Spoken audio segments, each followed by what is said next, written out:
એક કોલર મિત્ર સાથે વાત કરીએ. Hello hello hello. જય ગણેશ. જય ગણેશ. આ મારા બાબા માટે પૂછવું છે. જી. હા, મારા બાબાનું નામ ધ્રુવીલ છે. એના જન્મ તારીખ 12/12/96. હલો. 12/12/96.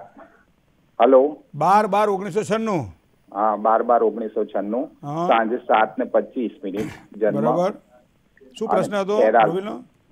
અને એને લગ્ન માટે પૂછવું છે ને એના ભણતર માટે પૂછવું છે. હવે ભણાવો લગ્ન બે ભેગા કરવા છે ને? ના, એટલે ભણતરમાં સીએ કરે છે, એમાં પણ 2-3 વખત સીએ માં રિઝલ્ટ નથી બરાબર. લાસ્ટમાં ને છેલ્લે ને? હા. કારણ કે જો હું તમને કહું, સીએ ની અંદર અહીંયા કુંભાધિપતિ જે શનિ જે કુંડળીની અંદર છે, એ શનિ અહીંયા કુંડળીમાં જો જોવા જઈએ તો એનું સ્થાન છે એ પોતે 10મા સ્થાનની અંદર હોવાના કારણે બુદ્ધિશાળી છે, હોશિયાર છે, બધું જ છે. પણ 4થા સ્થાનમાં બેઠેલો રાહુ એ શનિ પર પૂર્ણ દ્રષ્ટિ કરે છે અને શનિ કેતુ સાથે યુતિમાં આવ્યો. આને શ્રાપિત યોગ કહેવાય. તો અહીંયા ચાર્ટર્ડ એકાઉન્ટન્ટોએ પણ છેલ્લા વર્ષોની અંદર એટલે લાસ્ટ જ્યારે રિઝલ્ટ લેવાનું હોય ત્યારે, જ્યારે પોતે એક સારું પ્રમાણપત્ર લેવાનું હોય ત્યારે એમ કહેવાય છે કે છેલ્લી વખતે કંઈક પીડા અનુભવાય. કારણ કે રાહુ 4થા સ્થાનમાં છે, શનિ જાય પોતે પોતાનું સ્થાન સારું શોભાવી રહ્યો પણ રાહુની સાથે શ્રાપિત યોગ કરી રહ્યો. તો હું કાયમ એવું કહું કે ખોટા ગ્રહો જ્યારે આપણને દેખાતા હોય ત્યારે શ્રીકામ સિદ્ધિકામવા ગ્રહયજ્ઞમ સમાચરેત, ગ્રહયજ્ઞની સાથે સાથે શાંતિ કર્મ વિધાન કરવામાં આવે તો સારી સફળતાની પ્રાપ્તિના ચાન્સ વધી જાય છે. તો એના માટે હું તમને કહું કે શ્રાપિત યોગના દોષનું નિવારણ કરાવડાવવાથી સારી સફળતા મળે. હવે વાત તમે લગ્નની વાત કરો છો તો 28 વર્ષ થયું, મા બાપને ચિંતા હોય, સ્વાભાવિક છે. પણ મને લાગે છે ત્યાં સુધી હજી 6-1 મહિના હજી અટકી જાઓ તમે, કારણ કે જૂન મહિના પછી એક સારા યોગ એના શરૂ થઈ રહ્યા છે. જન્મસ્થાનથી પૂર્વ દિશામાં લગ્ન યોગની શક્યતાઓ છે. ધન રાશિ, કુંભ રાશિ, વૃષભ રાશિ અને વૃશ્ચિક રાશિ 4 રાશિથી લેણું પણ એનું સારું દેખાઈ રહ્યું છે. લગ્ન પછી પૂર્ણ ભાગ્યોદય થાય એવા પણ યોગ ચંદ્રબળના આધારે દેખાઈ રહ્યા છે. જય ગણેશ. બીજા કોલર મિત્ર સાથે વાત કરીએ. Hello hello hello. જય ગણેશ. જય ગણેશ. હા, મારે મારા વિશે પૂછવું છે. મારું નામ રાજ્યશ્રી, મારો બર્થડે ડેટ છે 26/12/1978. 26/12/1977. 78. સમય 3:15 બપોરે. હા. બરાબર. જન્મસ્થળ નેસ, ડાકોર જોડે. બરાબર. કયું ગામ? નેસ. અચ્છા, શું પ્રશ્ન હતો બેન? મારે કશું કામ નહીં થતું આમ, અને હું પ્રોબ્લેમ જ રહું છું અને શરીરે દુખી રહું છું. શું કરો છો? શરીરે દુખી રહું છું, કશું કામ જ નહીં થતું આમ, પ્રોબ્લેમ જ આવે છે. તમે શું કામ શું કરો છો? હે? તમે શું કામ કરો છો? હું અત્યારે ગામ રક્ષક દળમાં નોકરી કરું છું. બરાબર. જો હવે બે વસ્તુ તમે ધ્યાનમાં રાખજો બેન. સૂર્ય અને મંગળ ધન રાશિની અંદર ક્યાંક ને ક્યાંક સ્વભાવની ઉગ્રતા આપે. સમયસર કામ કરવાવાળા ખરા, સેવાકીય પ્રવૃત્તિ કરવાવાળા ખરા, પણ સાથે સાથે થોડો ક્રોધ પણ આપે, જેના કારણે માનસિક અશાંતિ રહ્યા કરે. બીજી વસ્તુ છે કે કામ ન થવાનું મૂળ કારણ પેલો 4થા સ્થાનમાં શનિ સાથે બેઠેલો રાહુ શ્રાપિત યોગ કરી રહ્યો છે. તો શ્રાપિત યોગના દોષનું જો અનુકૂળતા પ્રમાણે નિવારણ કરાવડાવી લેજો, સાથે સાથે ગ્રહણ યોગના દોષનું નિવારણ થાય એવા પ્રયત્ન કરજો, જેના કારણે સારી સફળતાની પ્રાપ્તિ થશે.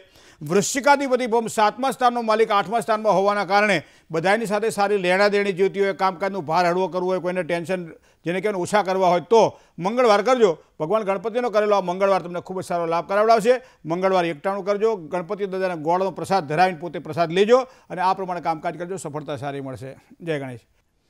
કોલર મિત્ર સાથે વાત કરીએ. Hello hello.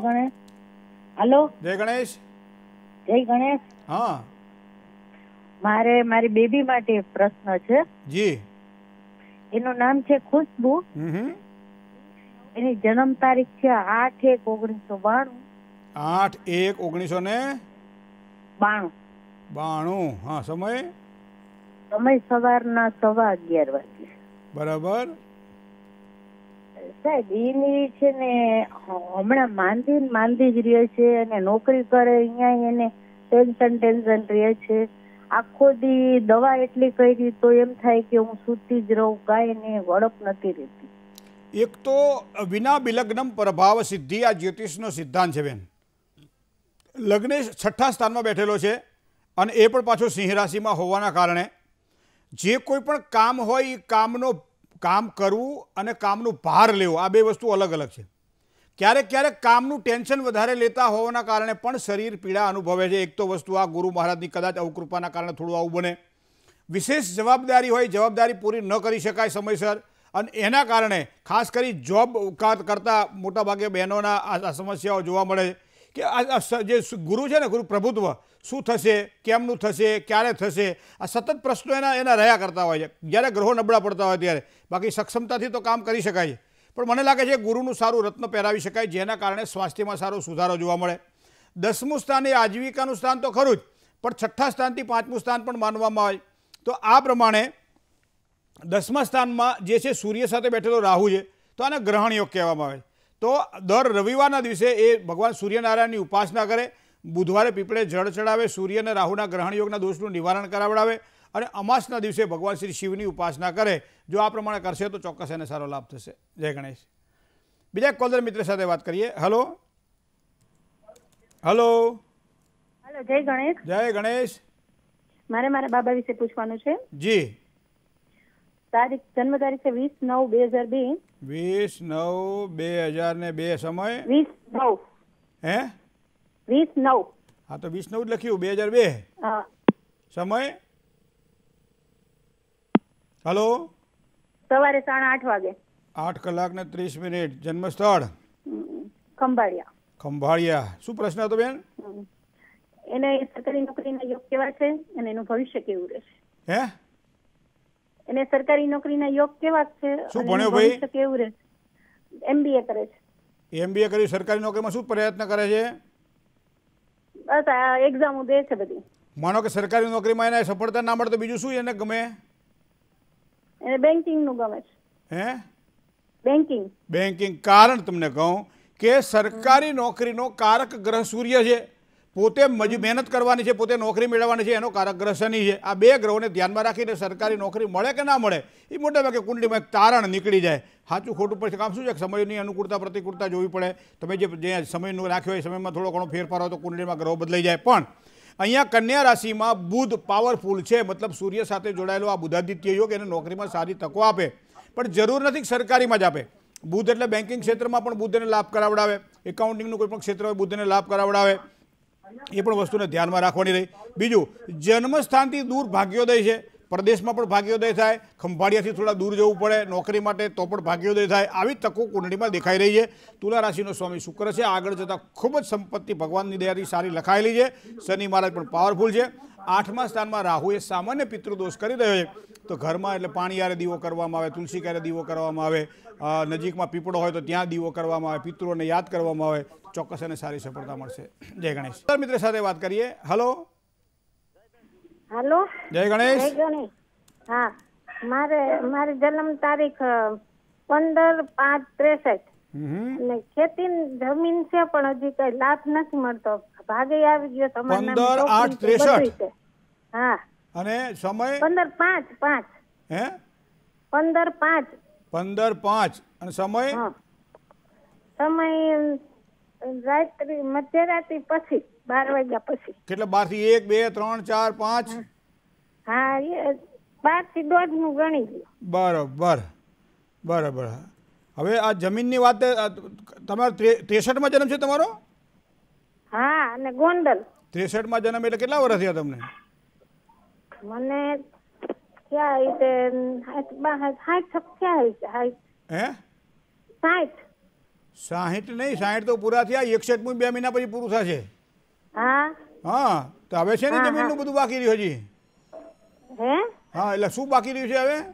જમીન, ખેતરની જમીન. એટલે ખેતર તમારા એકલાના નામે છે? ના. તો ધડ માથાઓની શું વાતો કરી રહ્યા તમે મને? કોના નામે જમીન? મારા નામે છે ને દીકરાના નામે છે. હા, તો બધાને ભેગી કુંડળી જોવી પડે ને. તમે એકલા જમીન વેચી શકો? ના, વેચવી નથી, રાખવાની જ છે, પણ હજી લાભ નથી મળ્યો. શું લાભ નથી થતો અંદર? હજી અમારી પાસે નથી, ગીરવે મૂકેલ છે. અરે બેન, તમે તો મને ગોટાળે ચડાવી દીધો. તમારો પ્રશ્ન શું છે એ તો પકડાતું નથી હજી. હે? હા, તમારી પાસે તમારી બાપ દાદાની જમીન છે? હા, તમારી છોકરાઓના નામે છે? હા હા એ જમીનમાં તમારો હક નથી અત્યારે બીજા પાસે છે? તે ને હા તે કોઈ ના નથી પાતું રાજી છે બધું અમારી પાસે જ છે પણ એમ કે મૂકેલી છે. આ તો તમારા ઘરે મારે ખાટલો પાથરી તમારી 2 રકાબી ચા પી નિરાંતે વાતો કરો તો મેળ પડે, બાકી આખો કાર્યક્રમ તમારો મારો પૂરો થઈ જાય બેન. પણ મને લાગે છે સૂર્ય અને બુધ ગુરુ સાથે દ્વિદ્વાદશક યોગ બનાવી રહ્યો છે. ચોથું સ્થાન જમીન મકાન અને મિલકતનું સ્થાન છે અને સ્થાન હાનિ કરો તું જીવ, જીવ એટલે ગુરુ. તો ગુરુની ઉપાસના તમને સારો લાભ કરાવડાવે. ગુરુ માટે એમ કહેવાય છે કે દર ગુરુવારના દિવસે ચણાના દાળમાંથી બનાવેલી કોઈ પણ વસ્તુનું ભોજન કરવું, એકટાણું કરવું, ઉપવાસ કરવો, ગુરુ મહારાજની ઉપાસના કરવી, રીમ બૃહસ્પતિ એના મંત્રનો જાપ કરવો. એ ઉપરાંત કોઈ પણ વસ્તુ જ્યારે સિદ્ધ કરવાની હોય ત્યારે સંકલ્પ દ્વારા કે મારું આ કાર્ય સિદ્ધ થાય એવો મંત્ર જપી અને દત્તાત્રેયની ઉપાસના કરવામાં આવે, ભગવાન ગુરુદત્તની ઉપાસના કરવામાં આવે તો એમ કહે છે કે તમારું કાર્ય સરળ બને તેવી સંભાવનાઓ દેખાય છે બેન. થોડું થોડું થાય એટલું કરજો, બાકી જય ગણપતિ બાપા, જય ગણેશ. બીજા કોલર મિત્ર સાથે વાત કરીએ. હલો, જય ગણેશ ગુરુજી. જય ગણેશ. મારી જન્મ તારીખ છે 25/10/1998. 25/10/1998. બનાસકાંઠામાંથી બોલો છો? નહીં, મહીસાગર જિલ્લામાંથી. તો તમારો અવાજ તમે એવો આવે છે. અને મારું નામ છે વિશાલ. હા વિશાલભાઈ, તમારી જન્મ સમય? સવારે 10 વાગે. સવારમાં 10 વાગે. જન્મ સ્થળ? લુણાવાડા મહીસાગર. લુણાવાડા મહીસાગર. હા બરોબર છે, બરાબર. શું પ્રશ્ન હતો? ગુરુજી મારે સરકારી નોકરીનું જોઈ આપો ને. સરકારી નોકરીનો યોગ તો સારા, મહેનત કરો છો? હા સર, મહેનત કરું છું, તૈયારી ખૂબ કરું છું, પણ થોડા માટે રહી જવાય. થોડા માટે રહી નહીં, હવે તમારું બધું પૂરું થવાનું છે. સારું ફળ મળી રહ્યું છે. હવે 2025ના માર્ચ મહિના પહેલા સારી સફળતાના યોગ દેખાઈ રહ્યા છે. 2-3 કામ તમે કરી લેજો મિત્ર. એક તો તુલા રાશિનો સૂર્ય નીચનો બનીને 12મા સ્થાનમાં હોવાના કારણે સરકારી નોકરીમાં અવરોધ ઊભા કરાવડાવે તો તમે એનું રત્ન પહેરી શકો છો. માણેક પહેરો તમે, સૂર્યનું લિંગ બરાબર, ત્રીજી આગળ પહેરવાનું હોય, સોનામ પહેરા ઠીક છે, બાકી પંચધાતુમાં પહેરો, પણ માણેકનું રત્ન ધારણ કરો. રવિવારે ભગવાન સૂર્યનારાયણને જળ ચડાવો અને સાથે સાથે આદિત્ય હૃદય કવચનો પાઠ કરો તો સૂર્યનારાયણની પ્રસન્નતા મળશે. દરરોજ બને તો સૂર્યનારાયણને જળ ચડાવવાનું રાખો તો પણ વધારે સારી સફળતાની પ્રાપ્તિ થશે. બીજી વસ્તુ છે ચંદ્ર જ્યેષ્ઠા નક્ષત્રમાં છે, તો જ્યેષ્ઠા નક્ષત્ર તો ખરાબ નક્ષત્ર કીધું છે, પણ છતાંય મહાદેવજીની ઉપાસના વધારે વધારે થાય એવા પ્રયત્ન કરવા રહ્યા, જેના કારણે ભગવાન ભોળાનાથની કૃપા પ્રસન્નતાથી તમારા કાર્ય સરળ બને. ગુરુ અને કેતુનો ચાંડાલ યોગ બની રહ્યો છે. વિદ્યા પ્રાપ્તિ પછી જે ફળ માટે બૃહસ્પતિનું બળ જોઈએ થોડુંક વીક પડે છે અને એના કારણે આ ચાંડાલ યોગના દોષનું નિવારણ કરાવડાવી લેજો. નજીકના સમયમાં સારા પરિણામ મળશે. જય ગણેશ. એક કોલર મિત્ર સાથે વાત કરીએ. હલો, હેલો, જય ગણેશ. જય ગણેશ. હાજી. હા, મને મારા પપ્પા વિશે પૂછવું છે. પૂછો. એમની જન્મ તારીખ છે 5/7/1980. 5/7/1980. 1980. હા. જન્મ સમય છે 10 થી 11 રાત્રે? સવારે. બરોબર. જન્મ સ્થળ? અને સ્થળ છે દહીસર રાધનપુર બાજુ. બરોબર. એમને અમારા કરિયાણાની દુકાન છે તો એ બરાબર ચાલતી નથી. કરિયાણા દુકાન તો બરાબર ચાલે એવા યોગ તો છે, ખૂબ કમાણા કરિયાણામાં. અને બીજી કરીશું તો ચાલશે કે નહીં? ચાલશે, સારામાં સારી ચાલશે. ક્યારે કરવી છે? હવે જોઈએ છીએ. ઉદઘાટન માટે રિબિન બિબિન કાપવાની છે કે નહીં? કાપવાની બોલાવીશું તમને. ગણપતિ બાપા મોરિયા. વૃષભ રાશિનો શુક્ર 10મા સ્થાનમાં તમારા પિતાની કુંડળીમાં ખૂબ જ સારું પ્રભુત્વ ભોગવી રહ્યો છે. જન સમૂહની અંદર એટલે કે એકથી વધારે માણસો જ્યાં જેની સાથે સંપર્કમાં એવા કોઈ પણ કર્મક્ષેત્રમાં લાભ કરાવડાવે. અને એક ક્ષેત્ર છે કરિયાણાની દુકાન. બધા ત્યાં આવે, બધી વસ્તુઓ લઈ જાય, બરાબર. મલ્ટીપર્પઝ જો ઘણી બધી વસ્તુઓ સાથે રાખો તો એમાં વધારે સફળતા મળે. કારણ કે કર્ક રાશિનો રાહુ 12મા સ્થાનમાં છે. કમાણી ત્યાં એક જ વસ્તુ કે 2-4 વસ્તુ રાખવાથી નહીં, ઘણી બધી વસ્તુઓ સાથે રાખી અને જીવન જરૂરિયાતની વસ્તુઓ સફળતા અપાવે તેવા યોગ બની રહ્યા છે. સૂર્ય અને બુધનો બુધાદિત્ય યોગ છે. બોલવા ચાલવામાં દરેક રીતે કુશળ છે. અમુક સમય ખરાબ ગયા, માનો 2018નો, 2020નો, 2022નો પાછળનો ભાગ એ બધો ખરાબ ગયો, પણ પાછું સારું થતું જાય છે, એટલે કોઈ ટેન્શન લેવાની જરૂર નથી. જય ગણેશ. બીજા એક કોલર મિત્ર સાથે વાત કરીએ. Hello, hello, hello, hello. અમે વિરમગામથી બોલીએ છીએ. જય ગણેશ. જય ગણેશ. હા હા બાપુ, મારા છોકરા વિશે પૂછવું છે. જન્મ તારીખ? હા, એની જન્મ તારીખ છે 5/5/88. હા હા બાપુ, એનો છે ને લગ્ન 15 વર્ષ થયા પણ એને બાળક નથી હજુ, અને ધંધામાં કઈ સારા વાત નથી બાપુ. તમે સ્પીકર ઉપર ફોન રાખ્યો છે? ના. તો હા બાપુ, ઉઘારો જોઈ લો. હા બાપુ, પણ મને આવડતું નથી હવે આગળ. કઈ વાંધો નહીં, હવે સમય બોલો. હા. હવે આવા જે પ્રશ્ન જ્યારે પૂછાતા હોય ત્યારે સંતાનલક્ષી બાબત કુંડળીની અંદર જ્યારે જન્મ આપણે કુંડળી મેળવતા હોય ને ત્યારે જોતા હોય, અને એના માટે 5મું સ્થાન એ સંતાનનું સ્થાન છે. પાંચમા સ્થાનના આધારે સંતાનની સુખાકારી, કારણ કે પૂર્વજન્મના સંચિત કર્મોથી સંતાન પ્રાપ્ત થતા હોય, બરાબર, અને એમાં ક્યાંક રૂકાવટો પણ રાહુ જેવા ગ્રહોના કારણે થોડુંક વિલંબ કરાવડાવે. અને ખાસ કરી નાડી દોષ પણ જોવાતો હોય. સંતાનમાં જે આપણે ગુણાંક મેળવીએ ને ત્યારે છેલ્લું જે નાડીનું જે કોષ્ટક છે ને, અંત્ય, મધ્ય અને આદ્ય, એ ત્રણમાં બ્રહ્મા, વિષ્ણુ અને મહેશની પૂજા થતી હોય છે, કારણ કે એક નાડી હોય ત્યારે. એટલે આપણે નથી કહેતા ભાઈ એક નાડી દોષ છે, મતલબ સંતતિ પ્રાપ્તિમાં ક્યાંક અવરોધ ઊભા થાય. પણ નકરું નાડી દોષથી નહીં, સાથે સાથે પાંચમું સ્થાન જો પ્રબળ ના હોય તો 1+1 = 2 થઈ જાય, મતલબ કંઈક કષ્ટ રહેશે. પણ એકમાંથી એક સુધારો દેખાતો હોય તો પાછું ના થાય. હવે તમે જ્યારે પ્રશ્ન પૂછો છો સંતાન ક્યારે થશે, હવે એનો જન્મ જે છે તમે કહો છો 15 વર્ષ લગ્ન થયા, 36 વર્ષ અત્યારે થયા છે, પણ એક કુંડળી જોઈને ક્યારેય ન કરી શકાય. એના માટે તો વ્યવસ્થિત રીતે આપણે જોવું પડશે. જય ગણેશ.